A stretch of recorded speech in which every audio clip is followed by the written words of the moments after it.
প্রথম দাবি, প্রধানমন্ত্রী শেখ হাসিনাকে ছাত্র নাগরিক হত্যার দায় নিয়ে জাতির কাছে প্রকাশ্য ক্ষমা চাইতে হবে। দ্বিতীয় দাবি, আইন শৃঙ্খলা রক্ষাকারী বাহিনী ও দলীয় ক্যাডার এবং সন্ত্রাসী কর্তৃক ছাত্র নাগরিক হত্যার দায় নিয়ে স্বরাষ্ট্রমন্ত্রী আসাদুজ্জামান খান কামাল, সড়ক পরিবহন ও সেতু মন্ত্রী ওবায়দুল কাদের, শিক্ষামন্ত্রী মহিবুল হাসান চৌধুরী নয়ফেল, আইনমন্ত্রী আনিসুল হককে মন্ত্রী পরিষদ থেকে পদত্যাগ করতে হবে।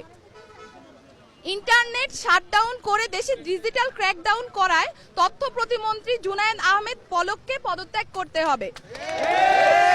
আন্তর্জাতিক মিডিয়ায় শহীদ শিক্ষার্থী এবং আন্দোলনরত শিক্ষার্থীদেরকে ড্রাগ অ্যাডিক্ট বলে কুরুচিপূর্ণ ও মিথ্যা বক্তব্য দিয়ে এবং আন্দোলনকে ভিন্ন খাতে প্রবাহিত করার চেষ্টা করায় তথ্য প্রতিমন্ত্রী মোহাম্মদ এ আরাফাতকে পদত্যাগ করতে হবে।